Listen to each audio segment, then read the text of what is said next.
नमस्कार, मैं नेहा जोशी। आप देख रहे हैं द फैक्ट इंडिया। बीजेपी नेता डॉक्टर किरोड़ी लाल के इस्तीफे के बाद अटकलों का बाजार गर्म है। इस्तीफे के पीछे एक वजह तो ये भी बताई जा रही है कि लोकसभा चुनाव में बीजेपी के सीट नहीं जीत पाने को लेकर उन्होंने इस्तीफे का संकल्प लिया था और जिसे पूरा भी कर दिया है। तो वहीं उनके इस्तीफे के बाद राजस्थान की सियासत में हलचल तेज हो गई है।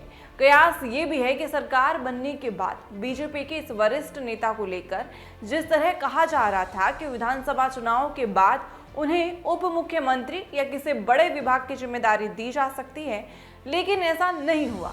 तो वहीं शिक्षा मंत्री मदन दिलावर और किरोड़ी लाल मीणा के बीच की खींचातानी भी उनके इस्तीफे के से जोड़कर देखी जा रही है।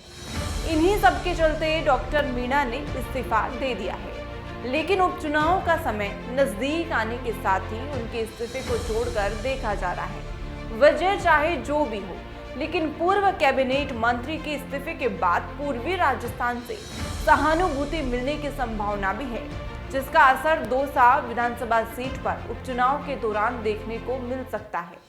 अगर ऐसा होता है तो मीणा समाज का वोट बीजेपी के पक्ष में जा सकता है, जिसके चलते ये सीट बीजेपी के खाते में भी आ सकती है। आपको बता दें कि दौसा, झुंझुनू, देवली, उनियारा, 84 व खींवसर के विधायकों ने लोकसभा चुनाव जीत लिया है। अब उनके सांसद चुने जाने के बाद ये सीट खाली हो चुकी है। इन सीटों पर अब उपचुनाव की तैयारी है। पिछले साल दिसंबर 2023 में विधानसभा चुनाव के दौरान इन 5 सीटों पर बीजेपी को हार मिली थी। इससे पहले लोकसभा चुनाव में डॉक्टर मीणा ने पूर्वी राजस्थान की कई सीटों पर धुआंधार प्रचार किया था। उन्होंने कहा था कि अगर बीजेपी उम्मीदवार दौसा सीट हार गया तो वे मंत्री पद से इस्तीफा दे देंगे। हालांकि बाद में उन्होंने घोषणा की कि वे पीएम नरेंद्र मोदी ने उन्हें 7 सीटों की जिम्मेदारी सौंपी है। इन 7 सीटों पर भी अगर बीजेपी हारी तो वे मंत्री पद से इस्तीफा दे देंगे।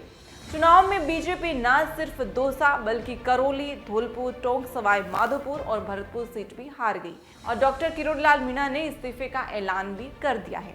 ऐसी तमाम खबरों के लिए बने रहें द फैक्ट इंडिया के साथ। मैं नेहा जोशी।